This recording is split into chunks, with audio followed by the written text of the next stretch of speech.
Hello and welcome to the buzz story. मैं हूं मेघा।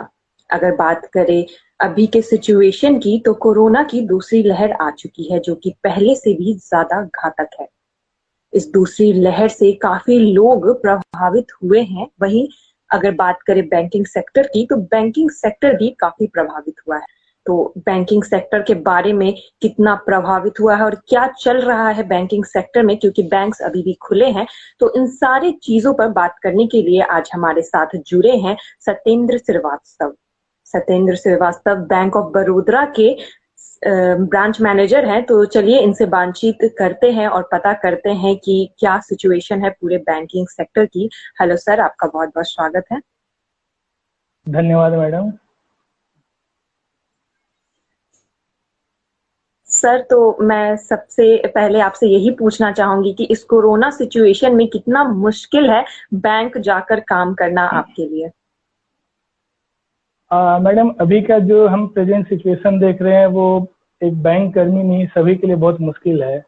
और क्योंकि क्या है कि बैंकिंग इंडस्ट्री भारतीय इकोनॉमी की रीढ़ की हड्डी कही जाती है, तो अभी सबसे इम्पोर्टेंट है कि बैंकिंग सेक्टर में अपने कर्तव्यों का निर्वहन कैसे करें, कैसे बचे, और कैसे जो भी सरकार के, जो भी गवर्नमेंट के जो भी गाइडलाइंस वगैरह उनको फॉलो करते हुए, सारे आईसीएमआर के प्रोटोकॉल को फॉलो करते हुए, अपने आप को, अपने सहकर्मी को बचाते हुए कैसे अपनी सेवाएं लोगों तक सही से पहुंचा सके। तो इसके लिए क्या है कि अभी सरकार ने और एसएलबीसी ने और हमारे हायर अथॉरिटीज ने कुछ गाइडलाइंस हमारे लिए अलग से इशू किए हुए हैं। इनमें क्या है मैडम कि जैसे और अभी सभी को पता है, मास्क पहनना है, सैनिटाइज करना है, ग्लव्स पहनना है। इसके साथ ही साथ हम लोगों ने अभी क्या किया हुआ है कि बैंकों में भीड़ को कंट्रोल करने के लिए हमने प्रवेश वर्जित किया। एक से भीड़ ना हो, 4-5 लोग ही अंदर आए। इसके अलावा कम से कम लोग आए, कम से कम संपर्क हो, ताकि लोगों को उनकी आवश्यकताओं के अनुसार जो भी सुविधाएं हैं वो हम दे सके। साथ ही साथ वो भी स्वस्थ रहे, हम भी स्वस्थ रहे। थोड़ा मुश्किल होता है, पर है तो करना है। ये विकट समय है, कठिन परिस्थिति है, इसी में निकलना है, बचते बचाते निकलना है मैडम। थोड़ा कठिनाई है, पर अभी सारी बैंकें अपनी सेवाएं निर्बाध रूप से दे रही हैं। सर, तो एक तरफ आप लोग इस सिचुएशन में रोज बैंक जा रहे हैं, प्लस एक तरफ डॉक्टर्स है जो लगातार लोगों की मदद कर रहे हैं, तो उन्हें कोरोना वॉरियर्स और फ्रंट लाइन वॉरियर्स के नाम से पुकारा जा रहा है। तो अगर बैंकिंग सेक्टर की बात करें, ये सेवा नहीं कर रही, एक तरह से ये सेवा भावना ही है कि इस सिचुएशन में भी आप लोग बैंक जा रहे हैं और वहां लोगों की एक तरह से मदद ही कर रहे हैं। वो फाइनेंशियली मदद है जो कि अभी भी बहुत इंपॉर्टेंट है इस सिचुएशन में। तो इस आपको नहीं लगता कि आप लोगों को भी कोरोना वॉरियर के नाम से बुलाना चाहिए? हाँ, ये तो मैडम भारत सरकार का नीति है, वो जैसा डिसाइड करते हैं। पर अभी विगत कुछ दिनों में कुछ डीएफएस से कुछ लेटर्स वगैरह इशू हुए थे, जिसमें उन्होंने बैंकर्स को भी कोरोना वॉरियर्स के रूप में ट्रीट किया है। और जैसे कि वैक्सीनेशन की बात हो रही, तो पहले ऐसा फ्रंट लाइन वर्कर्स को दिया जाएगा, मेडिकल स्टाफ को दिया जाएगा, डॉक्टर्स को, फिर पुलिस वालों को। बैंकर्स की उस वक्त कहीं भी चर्चा नहीं हुई थी। पर अभी पिछले कुछ दिनों से सरकार को शायद उन्होंने रियलाइज किया कि yes, bankers are also front line warriors. तो अभी हम लोगों को वैक्सीनेशन की सुविधा उपलब्ध कराई जा रही है। और अभी की जो परिस्थिति है मैडम, जैसा मैंने कहा कि आप मुझे बैंकर्स को फ्रंट लाइन वॉरियर्स मानो, बैकएंड मानो, पर हमारा अभी सबसे परम कर्तव्य होता है मैडम कि अपने इस विकट परिस्थिति में अपने आप को झोंक कर बचाते हुए लोगों को सेवा प्रदान करना। पर हाँ, कहीं कहीं थोड़ी टिस होती है कि अगर सरकार भी हमें फ्रंट लाइन वॉरियर्स माने, तो इससे क्या है कि हमारे जितने भी वर्कर्स है, साथ में जो ऑफिसर्स है और स्टाफ है, आत्म मनोबल उनका बढ़ता है। और ऐसे थोड़ा समझ लीजिए। जी, बहुत सही कहा आपने। तो सर, आप इस सिचुएशन में रोज बैंक जाते हैं और जब घर लौटते हैं तो आपकी जो मन में कहीं ना कहीं एक खतरा जरूर रहता हुआ कि कहीं मैं अपने चाहने वालों को संक्रमित ना कर दूं, क्योंकि मैं रोज बैंक जा रहा हूँ, सिचुएशन में भी वहां भी लोग आ रहे हैं, संपर्क हो रहा है लोगों से। तो कहीं ना कहीं घर लौटते वक्त आपकी मनोदशा क्या रहती है? कहीं मन में चिंता रहती है कि मैं घर जा रहा हूँ? थोड़ा मेंटली क्या आप में दिमाग में क्या चल रहा होता है? बहुत सही प्रश्न किया मैडम। ये जो ऐसा है कि जब ऑफिस से निकलते हैं तो मन में एक धड़क सी होती है कि अब घर जाना है, पता नहीं आज क्या हुआ होगा, कितने लोगों के संपर्क में आए, क्या हुआ नहीं हुआ। एक डर बना रहता है। पर क्या है कि घर पे भी हम लोगों ने थोड़ा सा प्रिकॉशनरी मेजर लिया हुआ है। जैसे घर जाते हैं तो किसी भी चीजों को टच नहीं करना, दरवाजा खुद से नहीं खोलना, फैमिली मेंबर दरवाजा खोलते हैं, कपड़ों को चेंज करना, सैनिटाइज करना, जो भी प्रिकॉशंस है वो लेते हैं। और डर है, पर क्या करना है, डर में ही जीना है अभी जैसी स्थिति बनी हुई है। पर हाँ, जितने भी बैंकर्स हैं सारे डरे हुए हैं। मैं आपको एक बात जोड़ना चाहूंगा कि अभी जैसा आप तो मीडिया से हो तो आपको ज्यादा पता हो, मुझसे ज्यादा ही जान रही होंगी। अभी बहुत सारे शहरों में, राज्यों में, देश में बहुत सारे बैंकर्स भी अफेक्टेड हुए हैं, कुछ जी कैजुअलिटी भी हुई हैं। बैंकर्स के फैमिलीज की भी कैजुअलिटी हुई है। और ये कैजुअलिटी फैमिलीज के होने के मुख्य कारण बैंकर्स ही हैं, क्योंकि फैमिली तो अभी घर पे ही है, बाहर तो बैंकर्स ही जा रहे हैं। और बॉडी स्टेमिना के हिसाब से जो भी रहा हो, तो डर बहुत बना रहता है। पर अपनी सावधानी को अच्छी तरीके से जो भी गाइडलाइंस का फॉलो अप करते हुए हम लोग अभी चल रहे हैं। और आशा करते हैं कि आगे भी हम हमारी जो मनोस्थिति है मजबूत रहे, ताकि हम दृढ़ता से करते रहें। जी बिल्कुल सर। तो सर अभी जैसे कि मैं एक न्यूज पढ़ रही थी जहां हमें पता चला कि सरकार ने बैंक सेक्टर के लिए कोई गाइडलाइंस नहीं निकाला था, ये बैंक कमेटी ने ही गाइडलाइंस निकाला है। तो इसके बारे में आप क्या कहना चाहेंगे कि किस तरह के गाइडलाइंस है और आप लोगों की टाइमिंग्स क्या क्या है, इसमें भी बदलाव आए हैं?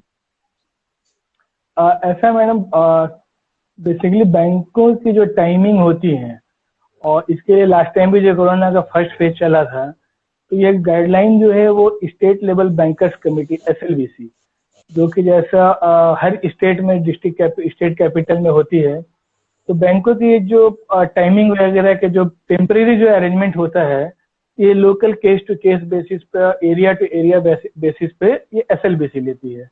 अगर डिस्ट्रिक्ट लेवल की बात करें, अगर सपोज आप झारखंड की बात करते हैं, बाग में बहुत ज्यादा कोरोना का इफेक्ट देखा जा रहा हो और किसी दूसरे शहर में नहीं देखा जा रहा है, तो उस केस में DLBC district level bankers committee होती है। वो पर्टिकुलर उस डिस्ट्रिक्ट के लिए टाइमिंग की अरेंजमेंट करती है कि हाँ, ये डिस्ट्रिक्ट अफेक्टेड है तो इस डिस्ट्रिक्ट में टाइमिंग ये होगा। इसी तरह अभी देखा जा रहा है बिहार में, झारखंड में, और ऐसे जो राज्य जहाँ पे कोरोना का इफेक्ट बहुत ज्यादा है, वहाँ पे SLBC state level bankers committee ने बैंकों के लिए टाइमिंग 15 मई तक नई टाइमिंग व्यवस्था लागू की है। ये समय 10 से 2 बजे तक का रहेगा। और इस टाइमिंग में कुछ और छोटे छोटे पॉइंट्स है, जैसे कि जो बैंकों का जो कार्य है उसे सीमित कर दिया गया है। सीमित इन द सेंस कि अब बैंक में मुख्यतः 4 प्रकार के ही कार्य किए जाएंगे: जमा निकासी हो, विड्रॉ हो, ट्रांसफर किसी भी तरह का ट्रांसफर करते हो, RTGS हो, NEFT हो, क्लियरिंग संबंधी जो भी हो, जो क्लियरिंग करते हैं चेक वगैरह, वो प्लस गवर्नमेंट ट्रांजेक्शन। 4 काम के अलावा अन्य कार्य को नहीं किया जाएगा। इसके अलावा हमें SLBC से गाइडलाइन प्राप्त हुआ है कि अभी हम अपने 50% वर्क स्ट्रेंथ के साथ ही काम करेंगे। तो जहां तक सरकार की बात है, तो इस सेंट्रल लेवल पे सारे बैंकों का पूरे देश में एक साथ समय चेंज करना उचित नहीं है, क्योंकि जहाँ पे अफेक्टेड एरिया जो नहीं है वहां पे समय कम करने से कहीं ना कहीं जो हमारे व्यापारी वर्ग है, जो अभी ऑलरेडी कोरोना की मार झेल रहे हैं, जिन्हें आर्थिक बहुत नुकसान का सामना करना पड़ रहा है, उनके बिजनेस की गति में बहुत रुकावट हुई है। अगर सभी को एक पैमाने पर तोलकर समय को कम कर दिया जाए, तो कहीं ना कहीं उनके काम में बाधा आएगी, उनके बिजनेस में डिस्टर्बेंस आएगा। तो इसलिए सभी चीजों को मद्देनजर रखते हुए affected area state wise timing को चेंज किया गया है। तो पहले भी ऐसा होता रहा है, अभी भी हुआ और शायद आगे भी ऐसा हो, भगवान न करे ऐसी सिचुएशन आए तो ऐसा हो, पर वो स्टेट लेवल से ही होता है मैडम। जी, हमें भी उम्मीद है सर कि ऐसी सिचुएशन फिर ना आए। सर मैं आपसे पूछना चाहूंगी कि अगर कोई लोन लेना चाहे इस मुश्किल घड़ी में, किसी को लोन की जरूरत है, या फिर जो ऑलरेडी इंस्टॉलमेंट पे कर रहा है, लेकिन अभी जैसे कि सिचुएशन है, कईयों के दुकान बंद हो चुके हैं, छोटे बिजनेस, तो लोग अब लोन पे नहीं कर पा रहे हैं, तो उन्हें फाइन मिलेगा या कोई राहत मिलेगी उसमें, या इंस्टॉलमेंट में कोई राहत मिलेगी? ये जो मैडम आपने भी सवाल किया है, ये हम सारे बैंकर्स के लिए सबसे प्रायोरिटी वाला सवाल है। हमारे मन में हमेशा चलता रहता है, क्योंकि हम देख रहे हैं मार्च का महीना अंत होने वाला है और रिकवरी 30 तक करनी होती है। तो सारे बैंकर्स के मन में ये दुविधा है कि लास्ट टाइम भी ऐसा हुआ था, वो मार्च के टाइम पे कोरोना का इफेक्ट था, लॉकडाउन वगैरह हुए थे, तो हमारे मन में डर था कहीं ना कहीं कि अगर EMI लोग अभी देने की स्थिति में है नहीं, रिपेमेंट करने की स्थिति में नहीं है, तो अब क्या होगा बैंकिंग का? ऐसा तो नहीं कि सारे अकाउंट एनपीए हो जाएंगे, ये हो जाएंगे, पर अभी तक, अभी के उस वक्त तो ऐसा रहा है कि गवर्नमेंट ने वेव कर दिया, एक्सटेंशन दे दिया, पर अभी ऐसा है कि अभी तक हमें सरकार के द्वारा या बैंक के द्वारा कहीं से भी किसी भी प्रकार का गाइडलाइन प्राप्त नहीं हुआ है कि इसका क्या करना है, पैसा उन्हें जमा करना है या उन्हें कुछ राहत दी जाएगी, मोहलत दी जाएगी।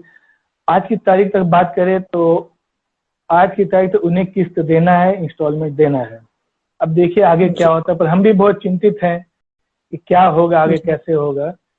एज ऑन डेट अभी ईएमआई उन्हें देना है। अब आगे जैसा निर्देश आता है वो तो पता चलेगा ही नहीं। तो सर मैं अब ये बैंक्स के मर्जर की आजकल काफी खबरें आ रही हैं, काफी बैंक एक दूसरे में मर्ज हुए हैं, तो इसके बारे में आपकी क्या राय है?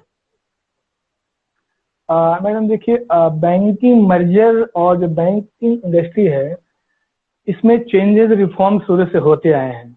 वो कहते हैं ना, समय के साथ अगर आप नहीं बदलते हो तो आप पीछे चले जाओगे। अगर आगे रहना है, इस कॉम्पिटिटिव वर्ल्ड में रहना है, मार्केट में रहना है, तो समय के साथ आपको चेंज होना है। मर्जर भी एक रिफॉर्म है, बैंकिंग रिफॉर्म ही है। जैसे कि हमने देखा 1955 में, 50 में, 69 में हमेशा बैंकों का रिफॉर्म होता रहा, जिसमें प्राइवेटाइजेशन और नेशनलाइजेशन हो और बैंकों में अपने शेयर को बढ़ाना हो। फिर हम देखे पहले मैनुअल बैंकिंग हुआ करती थी, फिर धीरे धीरे उससे ऑनलाइन प्लेटफॉर्म पे लाना, ऑनलाइन बैंकिंग करना, ये सब रिफॉर्म्स हैं। अभी के प्रेजेंट सिनारियो में मैं आपको याद दिलाना चाहूंगा कि माननीय श्री प्रधानमंत्री श्री नरेंद्र मोदी जी ने 2019 के बजट में उन्होंने एक अपना विजन रखा था इंडियन इकोनॉमी के प्रोस्पेक्ट में। उनके हिसाब से उनका ये जो विजन है कि अप टू 2024-25 इंडियन इकोनॉमी को $5 ट्रिलियन लेकर जाना है। $5 ट्रिलियन लेकर जाना मतलब इंडिया को, एक डेवलपिंग कंट्री है और इंडिया को कॉम्पिटिटिव वर्ल्ड में एक अच्छे स्थान पर लेकर जाना। तो इसके लिए उन्होंने सबसे पहले, और बैंकिंग सेक्टर जो है वो हमारे इकोनॉमी का बैकबोन होता है। अगर किसी भी डेवलपिंग कंट्री में बैंक जितना डेवलप करेगी, कंट्री पैरेलली उतना डेवलप करेगा। सबसे पहले आवश्यकता पड़ेगी बैंकों के रिफॉर्म करने के।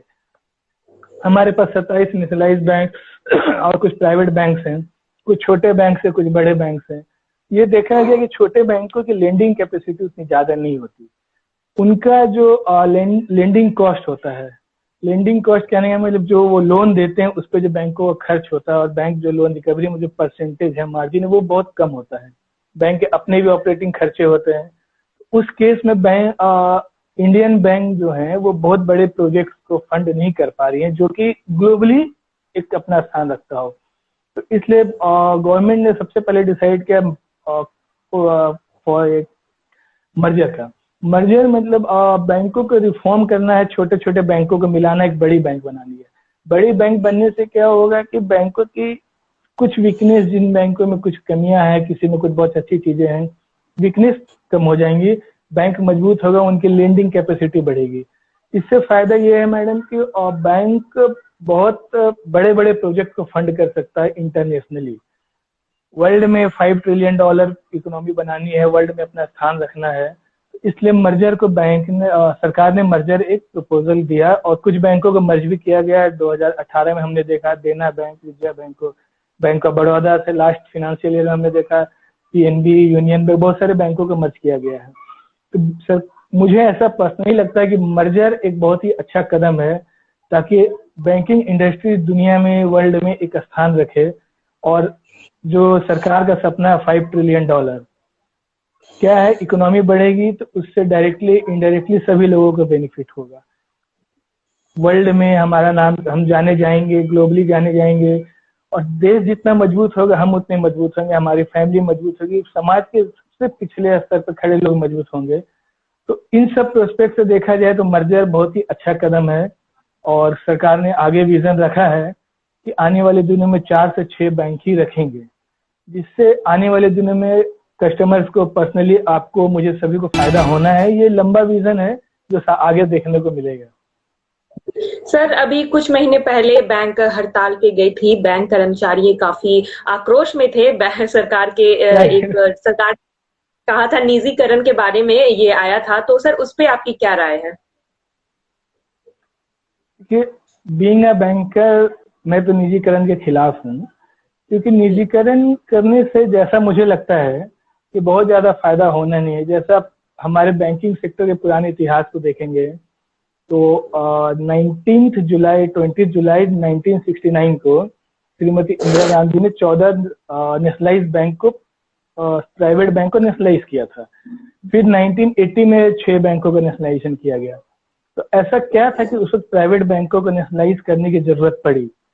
और जहां तक आप हमने देखा है, पढ़ा है और जानकारी है, और ऐसा बहुत सारे प्लेटफॉर्म पे भी है, सोशल मीडिया या बुक्स पे, ऑनलाइन प्लेटफॉर्म पे। तो उस वक्त ऐसा था मैडम कि 1962 and 1968 something India China, India Pakistan की लड़ाई हुई थी। जी जी पोस्ट वॉर 2 साल का सूखा पड़ गया। इंडियन इकोनॉमी की स्थिति खराब हो गई थी।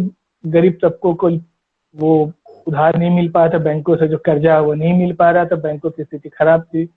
उस वक्त ऐसी जरूरत आन पड़ी कि जो पैसा बैंकों के पास है वो ग्रामीण क्षेत्रों में, कुछ एमएसएमई क्षेत्रों में उद्योगों को, छोटे उद्योग, लघु उद्योगों को, किसानों को वो पैसा फंड उधार कर्ज के तौर पर उपलब्ध कराया जाए, ताकि रूट ग्रास लेवल पे देश का विकास हो, देश फिर से सुदृढ़ हो।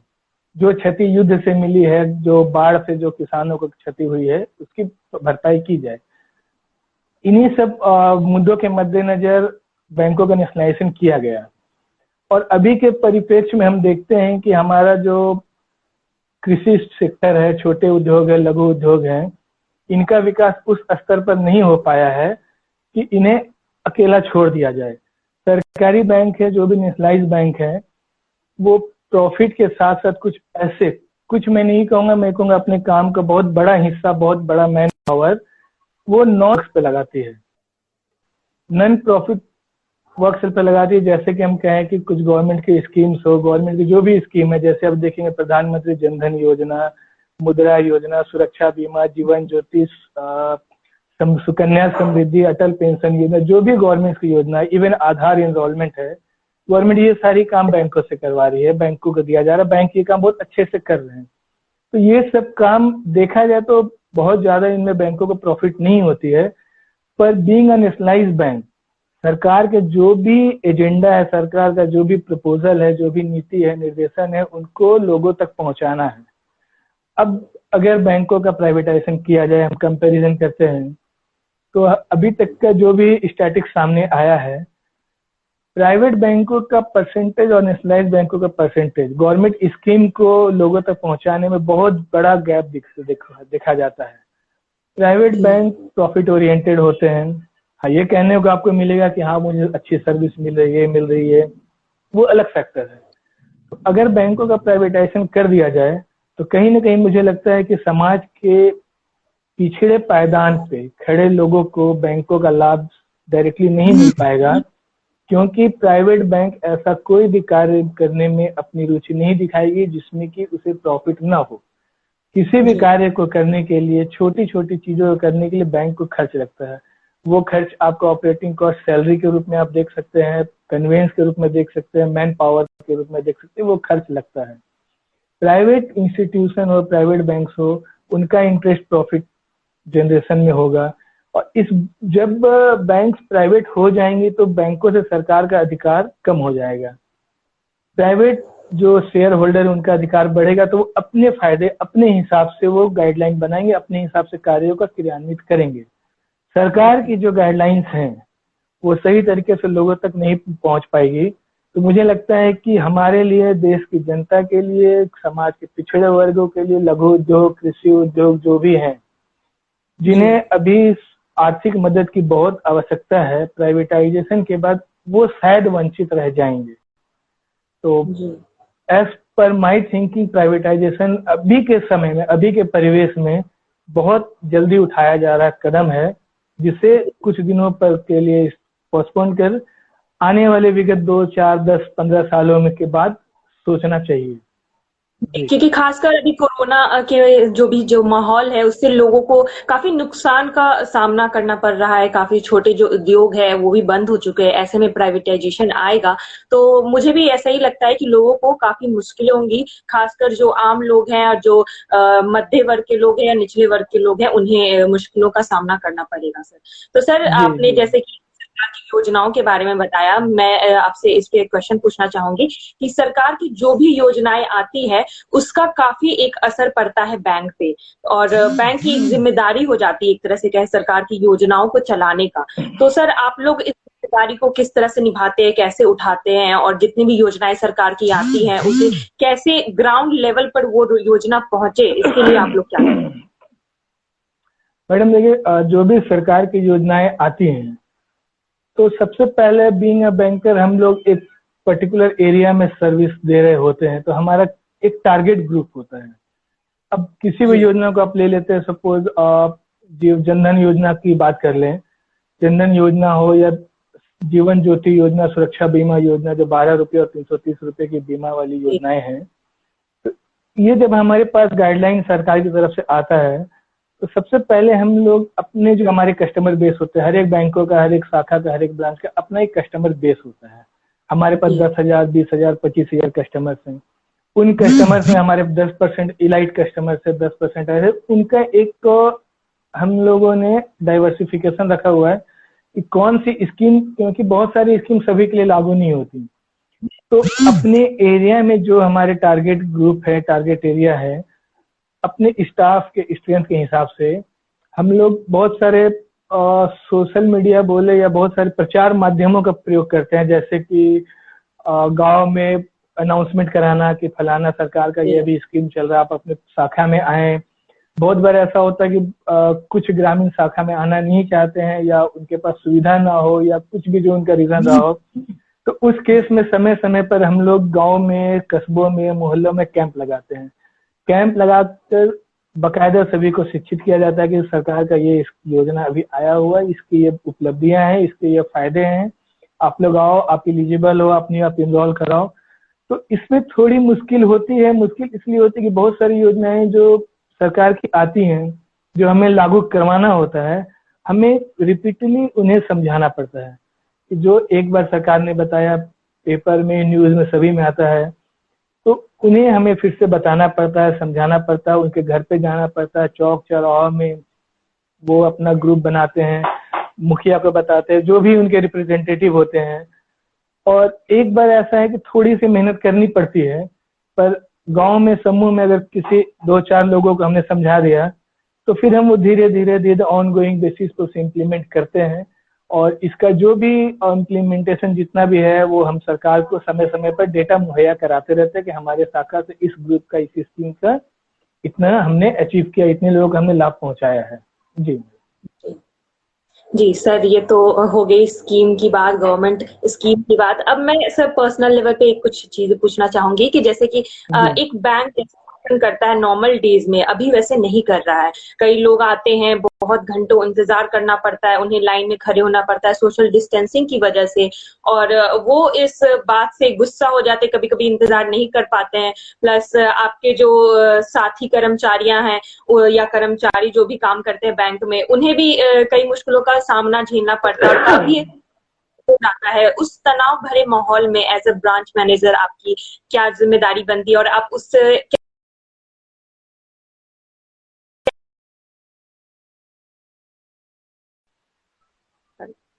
कैसे उस तनाव भरे माहौल को सर आप उसे रिजॉल्व करते हैं? मैडम, इसके लिए तो सबसे पहले मैं आपके चैनल के माध्यम से जितने भी बैंक के ग्राहक है, जो भी है, उनसे मैं हाथ जोड़कर निवेदन करना चाहता हूँ, अभी के परिवेश में कृपया आप बैंक ना आए। आरबीआई जी ने, भारत सरकार ने, सभी बैंकों ने डिजिटल बैंकिंग सुविधा उपलब्ध कराई है। आप digital mode, mobile banking, net banking, उसका अधिक से अधिक प्रयोग करें। अगर आपने अभी तक अपने आप को डिजिटल प्लेटफॉर्म पे नहीं लाया है तो आप अपने जो भी आप नजदीकी शाखा हो जहाँ से आप डील करते हो, उनसे फोन से संपर्क करें। फोन से संपर्क करें, मेल से संपर्क करें और उनसे अपने आप को इनरोल कराने को कहें। क्योंकि देखिए, अब भी जैसा मैंने पहले बताया कि सरकार ने एसएलबीसी के द्वारा 10 से 2 का टाइम रखा गया है, जिसमें बैंकिंग सेवाओं को सीमित कर दिया गया है। अब सीमित सेवाओं में क्या है कि लोग अभी भी बहुत लोग समझ नहीं पा रहे, बहुत तक ये जानकारी नहीं पहुंची है, तो वो लोग बैंकों में भीड़ लगा रहे हैं, लाइन लगी हुई है। लोग जो काम अपने घर से, अपनी मुट्ठी में, अपने हाथ से 2 मिनट में कर सकते, उस छोटे से काम के लिए वो लोग 2 घंटे 1 घंटा लाइन पर लगकर अपने आप को उन्होंने रिस्क में रखा, अपने परिवार को रिस्क में रखा है। अभी जैसे एक छोटा example as a banker, balance enquiry की बात करें तो आप जी देखेंगे बहुत सारे बैंकों में 10 लोग 15 लोग सिर्फ इसलिए खड़ा है कि उन्हें अपने खाता की राशि जाननी है। भाई अगर आपको अपने खाता की राशि जानी, आप मोबाइल बैंकिंग प्लेटफॉर्म पे आ जाओ, आप पासबुक, ऑनलाइन पासबुक सारे बैंकों का अपलोड करो, अब घर बैठे चुटकियों में हम बैलेंस देख सकते हो। तो इस परिस्थिति में एज अ बैंकर हमें भी बहुत कठिनाइयों का सामना करना पड़ता है कि लोग 10 लोग 15 लोग 20 लोग बाहर खड़े हैं, गर्मी का मौसम है, धूप है, हम अंदर बैठे हैं, लोग कहते हैं वो देखो अंदर बैठा है, एसी में बैठा है, मजा कर रहा है, पर हम मानसिक बहुत तनाव में होते हैं। कैसे कम से कम समय में लोगों को बाहर निकाला जाए, उनकी जरूरतों को पूरा किया जाए, और ऐसा क्या करे कि बाहर भीड़ ना लगे।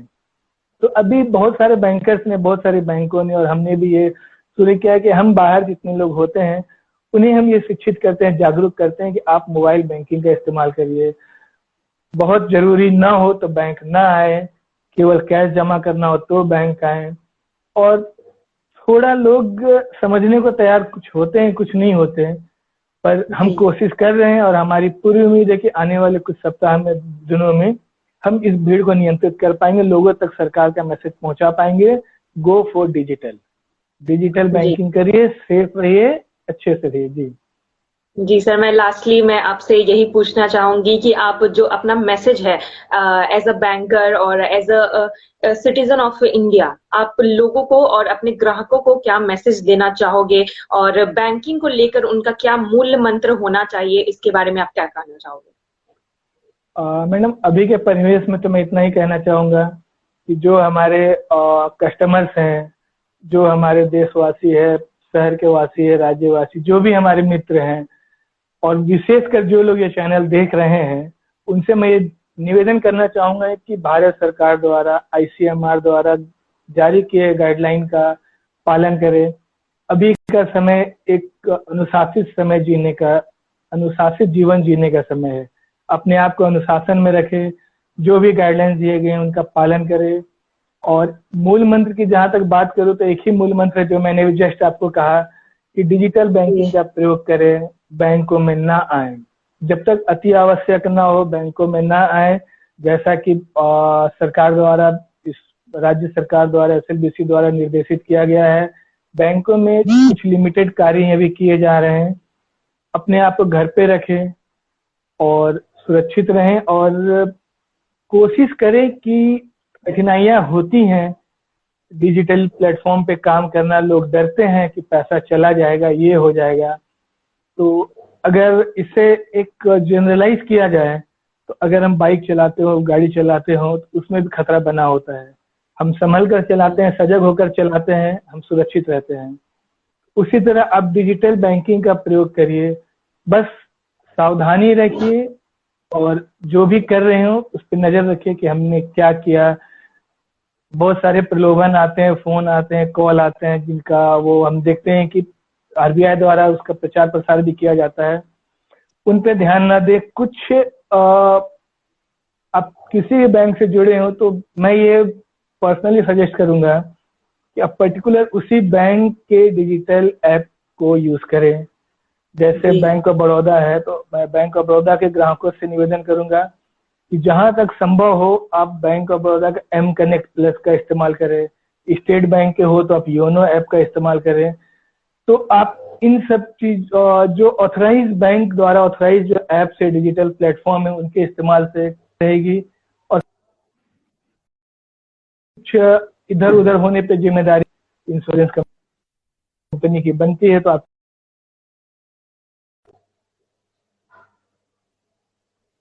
जी मैडम।